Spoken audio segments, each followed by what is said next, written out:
Chatham Journal, and I'm here with the Mathiesens. And for folks who don't know the Mathiesens, you apparently have not lived in this county long enough. All right. Very sad you don't know us. It's very sad. All right, let's start with introductions. Let's start. Should we start from? No, let's start with the sisters because you guys kind of hitched on a little bit later. Yes. All right, let's go. Who are you? And you don't have to tell me who the older one is. I don't really care to know. Yeah, thanks for pointing that out. Karen Mathiesen Mace. All right. Cindy Mathiesen Williams. All right. This is my husband, Haskell Williams. We were married in the Baptist church right down across the street. All right. So I'm we're Roger in- Mace, and we were also married there. All right. Not at the same time. Not at the same time. No, You didn't we were way ahead. Oh, were you? We're not even going to go into how you all married or how you all met because, yeah, they're laughing. The kids are laughing because they're like, we don't want to hear that story. They've heard it enough. There you go. All right. Where do you want to start?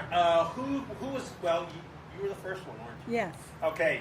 Tell me your first memory of the clinic, of your dad, of your mom, of Chatham County. The clinic, they dedicated the clinic in February 1949. Oh, it was 48. Karen. 48, maybe so. I was very young, so it's hard to remember. Pretty sure it was 1948. Look in the And pictures. I remember the reception in February when it was dedicated, and that's probably my first memory. And then that Christmas, they had a party at the clinic and for the patients that could be wheeled and walk with help to the spot. And I remember that party, and those are my first memories. So what kind of party was it? I mean, It was a Christmas party. All right. And my dad gave presents out to everybody, and it was exciting. how did your dad or why did your dad decide to start the clinic? 9. It was 1949. I'm a know-it-all, but not about that. Yeah, the kids are shaking their heads, yeah. Our parents married in California, went to nursing school, our mother and our father, medical school in California. All right. They came to Durham for my dad to intern at Watts Hospital. All right. They were going to go to Peru as medical missionaries.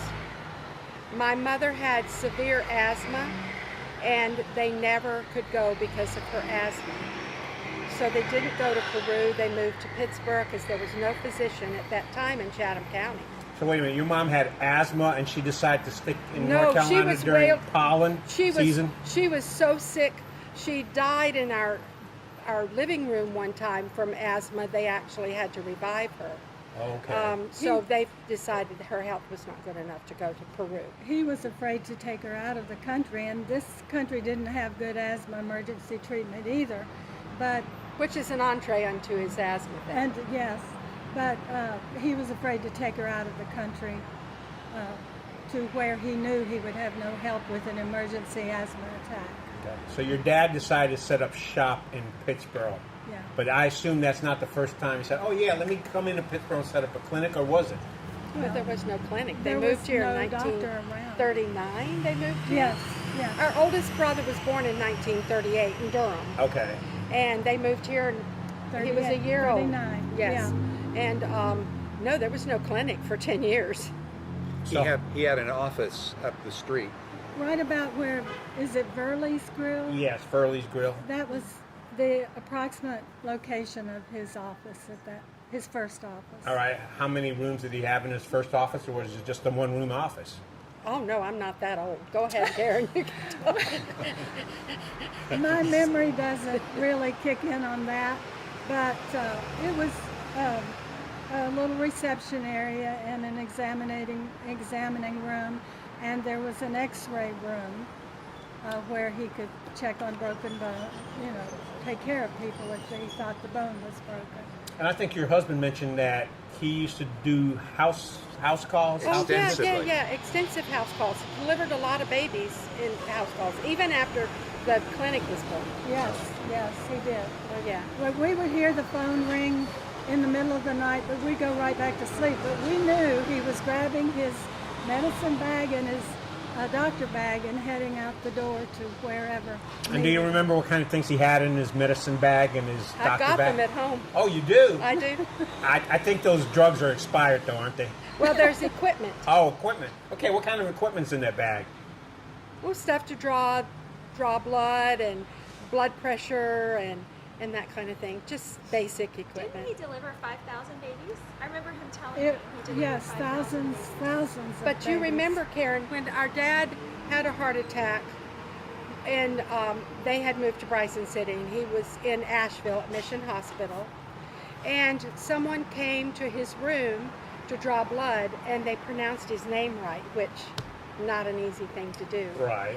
And he said, "I know you, Dr. Mathiesen, because you delivered me." Ooh. Well, And that was the day before he died. There was, when there was a reunion here, there was, I think, 3 or 4 brothers and sisters who had T-shirts made up that we were born in the Mathiesen Clinic, and they had the different years on it. So they, I mean, folks seem to be very proud of the fact that they were born in this clinic, because at that time, I guess it was the hospital for Pittsboro, wasn't it? Yeah, but It this was guy all- lived in Asheville. Oh, really? Well, he had My moved. dad was in the hospital in Asheville, North Carolina. He Okay. died the next day. But the guy that drew his blood had lived here in Pittsboro, and my dad delivered him. That's why we pronounced Dad's name right, Mathiesen, which most Mom, people did did you not do. tell how he would just take eggs and things? Oh yeah, Yeah, he yeah, would the just take story. payment. She went on the house call with him. Once, well, several times. When he would allow it, I would go. And one early Sunday morning, he allowed me to go on a house call. And this was a patient of his who had heart problems. And so we went into the very poor house, and he took care of the grandmother in the living room on a bed. And when we were leaving, the grown son walked outside with us. And he said, "Doc, I don't have money to give you anything, but we do have chickens, we have a lot of eggs." And Dad said, "We'll go home and fix eggs for breakfast." So did you end up having to carry the eggs home? Yes, indeed. Lots of them. Do you have a favorite? Did you get to go on any house calls? I did, yes. And what's your favorite house call? Well, I was really little. Usually I slept in the back seat Yes. Oh, okay. while he went inside. Yes. And it was Now, what often- kind of car did your dad drive? Do you remember? Yeah. Oh, laws of mercy. Not until I was older. I don't remember cars. But I would only go when Mother was working at the clinic and there was no one to stay with me at home, because when I was born, the clinic had been built. Okay. So only if he had a house call and I couldn't be left alone, I would get in the back seat and sleep while we went out into the country. So now, were you a Did that. terror? Is that why you couldn't be left alone? Well, I was like 3 years old. Oh, okay. Well, one of those house calls. Well, maybe.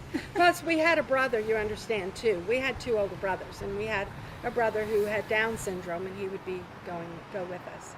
But one time we went on a house call and she was asleep in the back seat. I sat in the front with Daddy, and it was an uphill climb, and the car was just jumping around. There were deep ruts in that dirt road from, I'm sure, rains. And I thought we were going to have to stop and walk. It was like, I don't know, it seemed like miles up there, but it was probably a mile. And I knew we were going to get stuck in a rut, but he made it to the house. And we were listening on the radio to Fibber McGee and Molly. And you were asleep in the back seat. Did you try to push me out the door? No, Is that what not, you were going to not say? that time. I'm sure there's stories that we're not going to hear about this afternoon. Well, there was one that I heard him tell, that a fellow was really sick out on one of these calls, and it was in the middle of summer, and this man had eaten watermelon, seeds and all, and he had gotten it. Had such a fever. Yeah. Yeah. He got a fever from eating watermelon. No. No, he had a fever, and the watermelon was cooling him and hydrating him, but all the seeds impacted. Oh, Haskell. That was the story that was told. He dug out all those seeds, my dad did. Well, see, my mom used to tell me don't eat the watermelon seeds Well, exactly. because you can have a watermelon grow inside of you. And I'm like, oh, yeah. So, she was right. She was right. See, folks, it's not an urban legend. So when the clinic was opened up, what are your memories? Because you said you were the younger one and you were the older one. So Well, yeah, were you and- like clinic rats? We were. Of Okay. course, I was not born when the clinic was open. Right. I was born 3 years later. But yes, we were. We spent a lot. And then, of course, when I got older, I remember when Medicare was enacted, and Mrs. Poole taught me how to bill for Medicare. I was in high school, and you taught me how to bill for Medicare. And when I went into nursing school, I would help my dad in the summers. I would help him in the clinic. Did you become a nurse in part because of what your dad and mom were doing? Yeah, but you know what? We had our brother who had Down syndrome. He was older than Karen, so he was older than me, but he was our baby, right? Yes. he was. We loved that boy. What was his name? His name was Stanley. He was precious. He was a precious, precious boy. Had bright red hair like Karen. Of course, it's brighter. Oh my gosh, these sisters are picking at each other. And You have to so, listen to this all the time? Yeah, the kids are going, yes. so he was our precious brother. So I don't know what I was saying about him, except that I became a nurse and I was a diabetes educator specialist. And that was because he had very severe type 1 diabetes.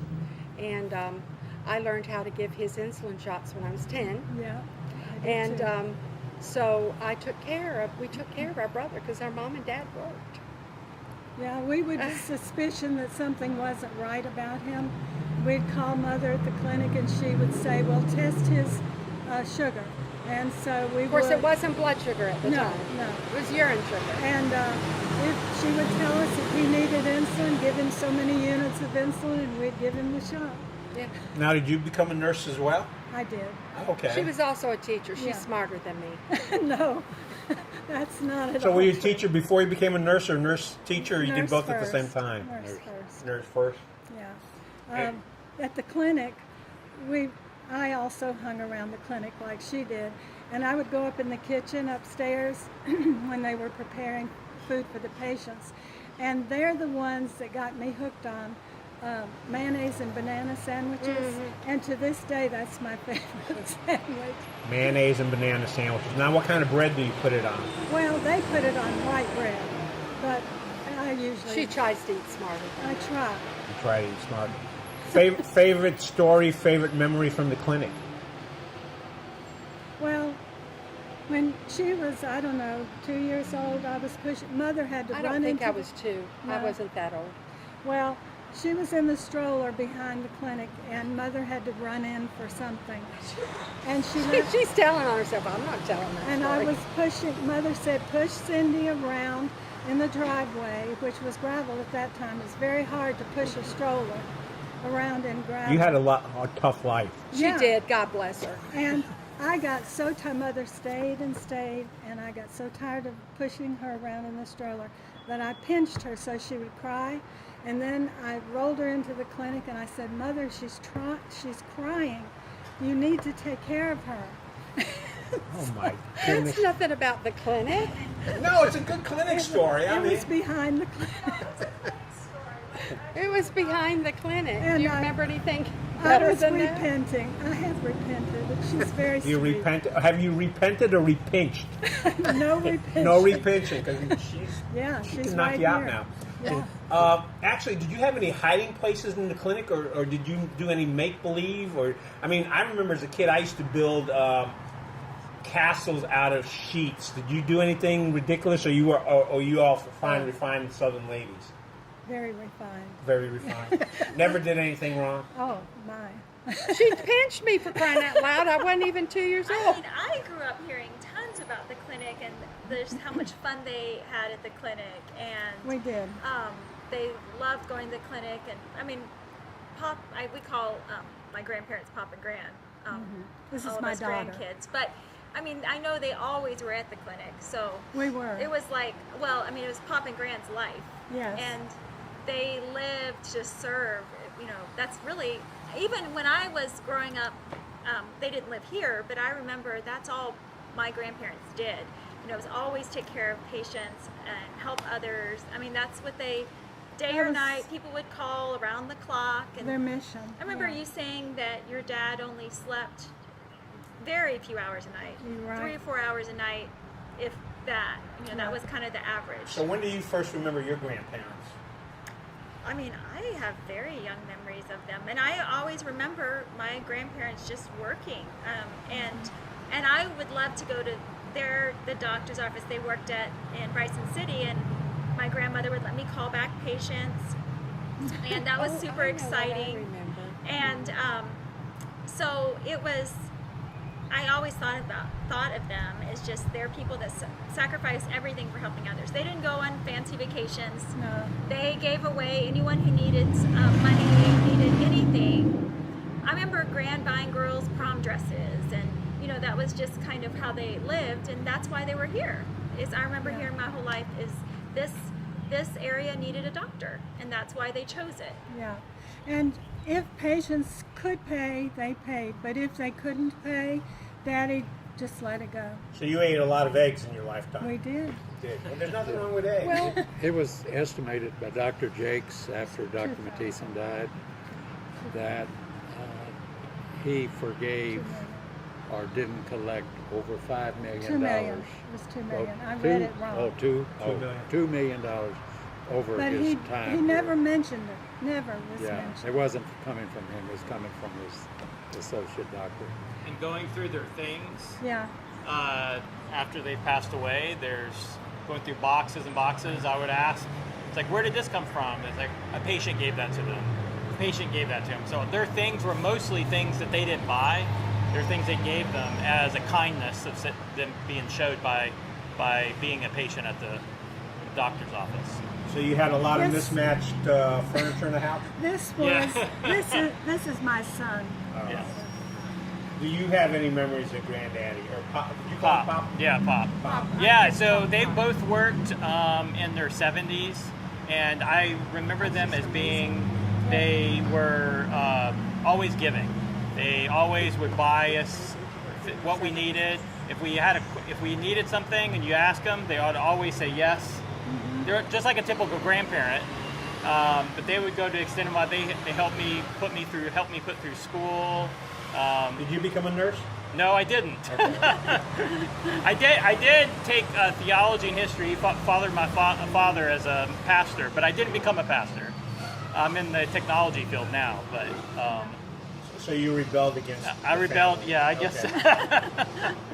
But I'm not in the medical Things. field. Not in medical field. I have two things, yeah, after he's done. One thing that I've often asked myself, where did he get his energy, his breadth of knowledge? He could, we both have graduated from the seminary. This guy, he knew things that I'm yet discovering. About the What he Bible? wrote about and what he studied, underlined in his theological books. He knew theology, and he could dialogue with any person of any faith quite well when it came to knowledge. But that wasn't his. I mean, he was an avid stamp collector. He was a gardener. Oh, my, he was yes. a rose gardener on top He's of the that. one that Many. started the Pittsboro Rose Society, Chatham County Rose Society, back in the '60s. He was also mayor for a period of time in Pittsboro, the mayor of Pittsboro for a period. I don't know how long, but for a period of time, I think a couple of terms. a couple terms. But what gave me the answer was we as a family went to Colorado this past summer where he grew up. He grew up on a ranch with his grandfather and his father as ranchers, and his father had become a medical doctor, but he said, don't go into medicine because you can make more as a rancher. And he said, no, I'm going to go to California and I'm going to be a doctor. And He said, I don't care about the money. I just want to help people. and he when I looked at what that area of Colorado was like, where their cattle, they used to send them up to Wyoming. I thought, how could somebody survive here? How could somebody live here? Nothing but desert. There was no grass. It was just like they were having a drought last summer. But his whole family, his uncles and aunts, all went into the medical field. So there are lots of Mathiesen doctors on the West Coast. He chose to come east, and I think that his upbringing has something to do with that fortitude, that ability, that stamina to keep working and to keep. His mind was always working on learning new things, discovering. You have a story. Well, I have Before we go to story, let me ask, because you briefly mentioned the fact that he highlighted, took notes and everything. Do you think his belief system, or how did his belief system fit into him being a doctor? I mean... Well, he graduated from what is called the College of Medical Evangelists, which is under the umbrella of Loma Linda University. California. So we refer to it as Loma Linda University. But when he said medical evangelist, that meant he believed and was trained to believe in his study that he was a doctor to the whole person. So his personality, his beliefs on the right kind of diet, the right kind of living, the lifestyle, all had to be taken into consideration, even their spiritual needs. So he was a doctor that was interested in the whole person. And I think that was one of the big things that caused people to enjoy his visits with them, is because he could address so many areas of their life.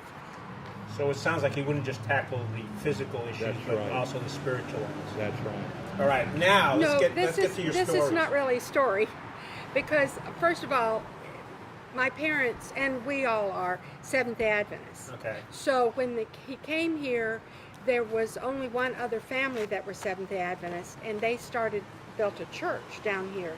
You may know where the Seventh-day Adventist church is, down the street. Yeah, and just they built beyond, that church. just west of 87. Yes, just so he and the Thomases started that church. The other thing is the private adoptions that my father and mother, because my mother helped him deliver all these babies, babies that were adopted because of mothers who couldn't keep their babies, and he found homes for them.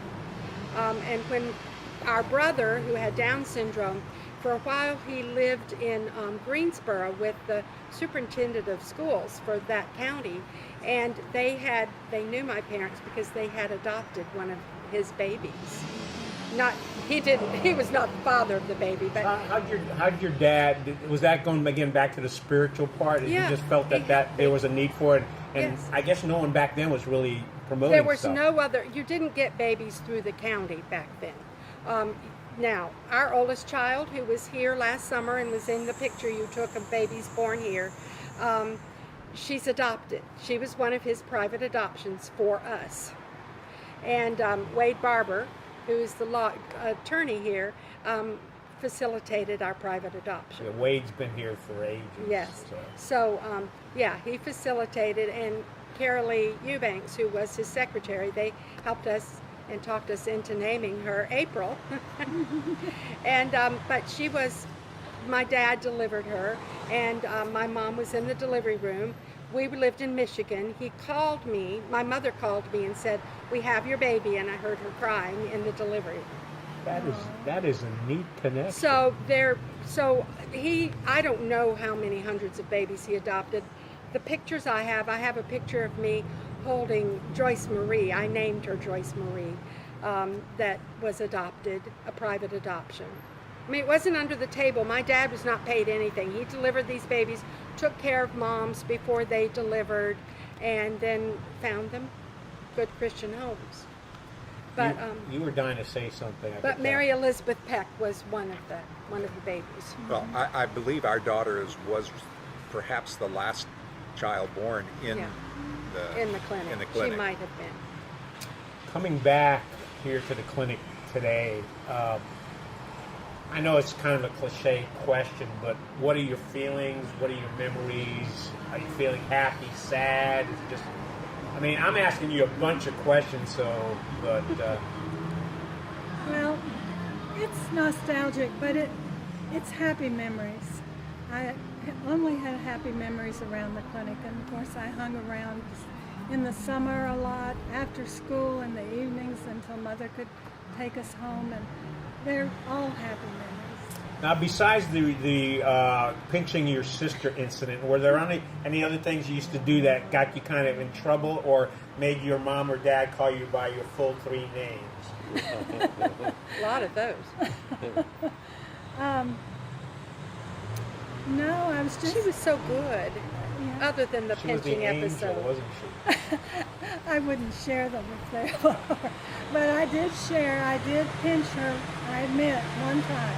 Just one time. Just one time. Let me direct the question to the gentleman. Did you ask Dr. Mathiesen ahead of time for your wife's hands in marriage? Yes. And how did that conversation go? Well, I was scared. Now, You need to be. Dr. Mathiesen was a very generous man. Followed principles very, very carefully. But he had a stern presentation. He was terrifying. And so I was rather shaking when I asked permission. And did you ask in person? And did your mom know about it as well, or was it just I don't Dad know. that I knew wasn't about there. It was actually as we were going to college. We were in college. Okay. And moving her in, and I asked him there. And I assume the answer was you're okay. He allowed me. Now I have to tell you, I had already made a strong impression on him because one of the first times that I came to visit Here, up at the house up at there. the house right up on Hillsboro, I pulled in kind of to the side as I was leaving. A friend and I had come down to see our girlfriends, and I started backing out on Sunday, heading back to home, and I heard something. So I stopped, and I had pushed near his rose garden, had pushed over the stand pipe with the spigot on it. So my friend motioned me forward. Cindy was standing to the side there, and my friend straightened it up to try to correct it. Well, at that point, the pipe broke, and so there's a geyser. And so on my first visit, I made a strong impression on him. Later, I was driving the family truck. It had a topper on the back, and there's a porte cochere at the side of the house where kind of a carport. And I drove the truck back into the place. What I didn't know is there was more clearance on the left side than on the right side, and I reshaped the topper. Right. So Cindy drives most of the time now. So I had already made a strong impression on him by the time I asked for her hand in marriage. Same question to you. Yes, well, I remember it well. We were sitting in the living room, her mother and Did you Dad. break any pipes? No. Okay. He was the good He's guy. good son-in-law. Yeah. Yeah. But, it was a scary proposition, and I took a long time. And, It was almost midnight, and I kept getting looking late. at him. I knew he was going to ask my folks, and I kept looking, and I thought, they're going to go to bed before you say anything. So I finally asked them. Now, this is father. after, before was this while they're still awake, or did you have to Yeah, wake them up and they say, sorry, were sir? still awake. They Okay. were very patient. It was almost And midnight. so when I asked the question, her mother says, "You don't want to marry her. She can't even cook. She doesn't like to travel, or move. And because you're going to be a preacher, she's going to be moving all the time." And I said, "Well, on the cooking thing, can she read?" She said, "Yes." Well, then I think I'm okay. He said, then she can read a cookbook and Yeah. learn. And she has. She is a good cook. Here's the important question. Has she ever pinched you? Yeah, probably. No, No. I don't have a We're not memory. going to go there. All right. We're at 30 minutes right now, so we can either wrap this up, or if you don't mind, go another 5 minutes. Would you like to finish up with like your favorite story, or Or you know what? Why don't we go with for folks that didn't know your dad, who didn't have the experience, because there's a for the folks who have been born in the hospital, who are aware of your family, aware of your dad and the clinic and your mom. They are happy that Mathiesen Clinic and your folks were part of the community. Is there something for, I mean, there's a lot of folks moving into Chatham County these days, and there are some folks who have been here for a while, but never, I mean, the clinic, as you mentioned, had been closed down for a while. So is there anything that you would say to somebody who didn't know your parents that they should know about your parents? I thought we've said it. Dedicated, generous, worked to a fault. Very spiritual. Very spiritual. Their mission was to help people and not to do it in any flamboyant way, just daily, not to announce it, just do for people. So, I mean, and they were very strong into us being educated. Our oldest brother was a physician, and of course Stanley was not able to. Our oldest brother was Marlon. He was a junior. And then Stanley, of course, went to school until he was 18, and at the time the state did not let children with Down syndrome go to school any longer.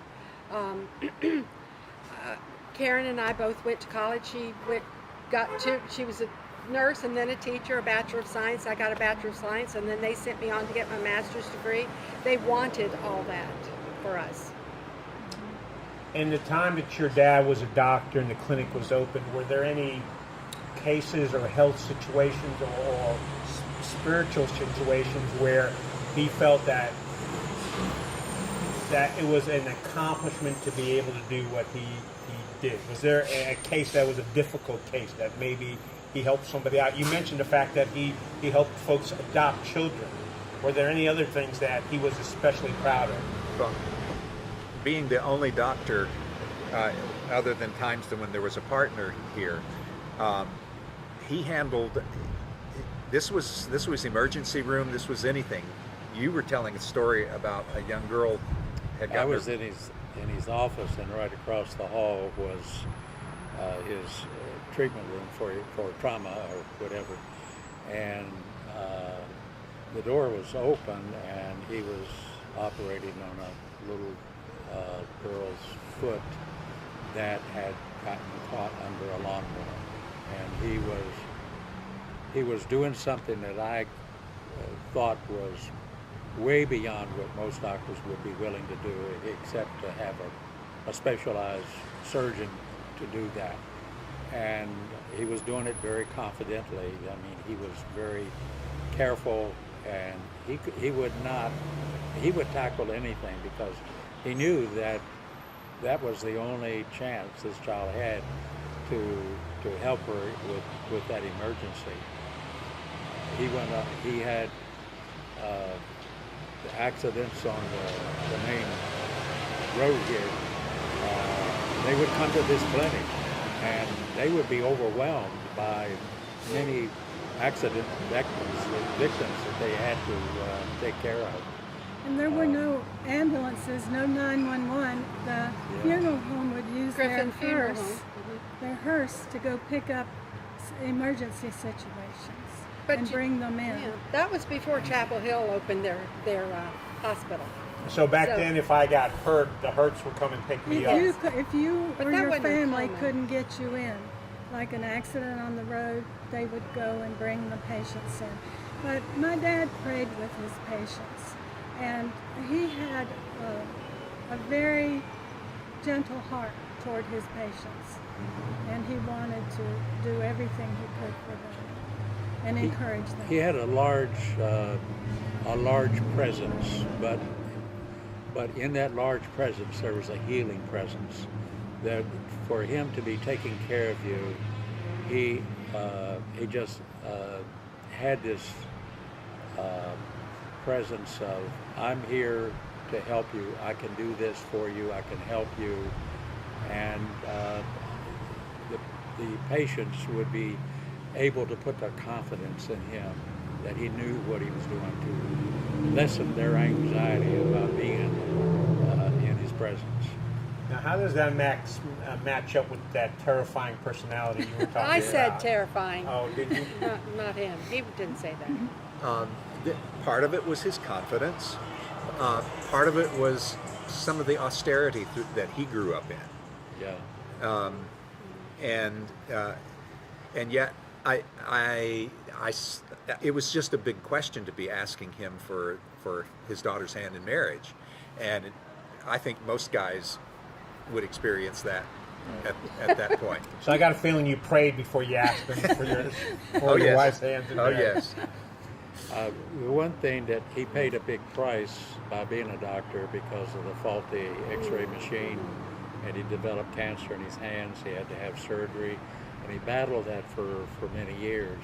He would have to go to New York and these medical Duke University. treatment. That's right. They didn't take the same precautions they do now with X-ray. And plus, I think they were way more powerful. He had a than they are. defective machine. It's Oh, a defective machine. and it He affected. handled the handles on the machine with his hands, turning, and so he got radiation burns that he went. He had to have a mastectomy on his right side. Ooh. Fingers removed.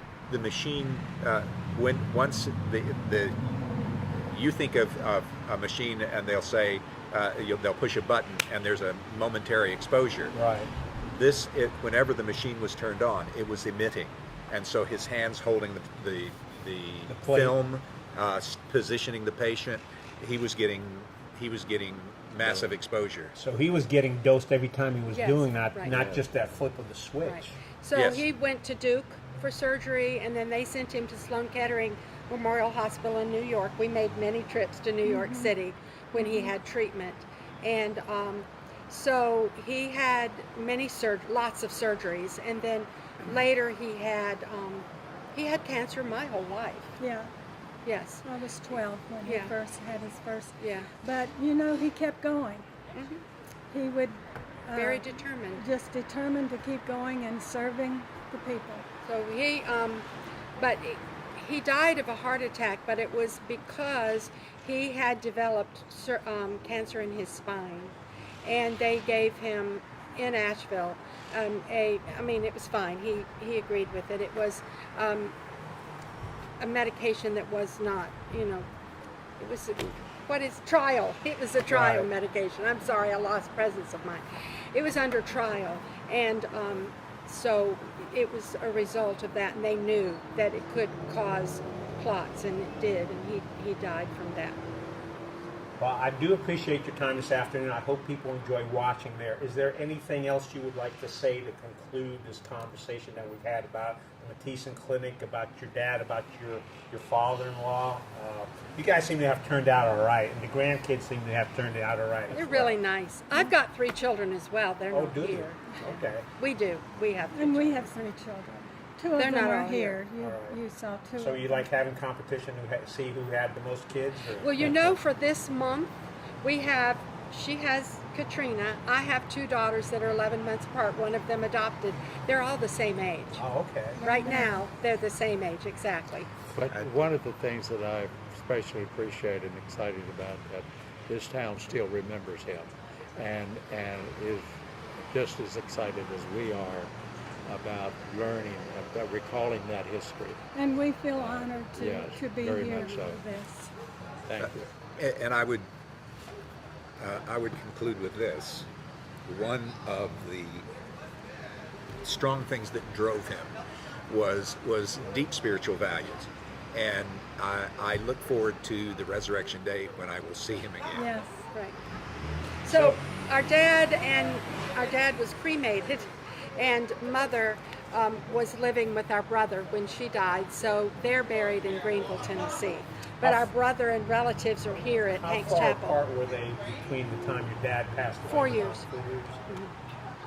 He and I lost a parent every 4 years until our mother died, 2003.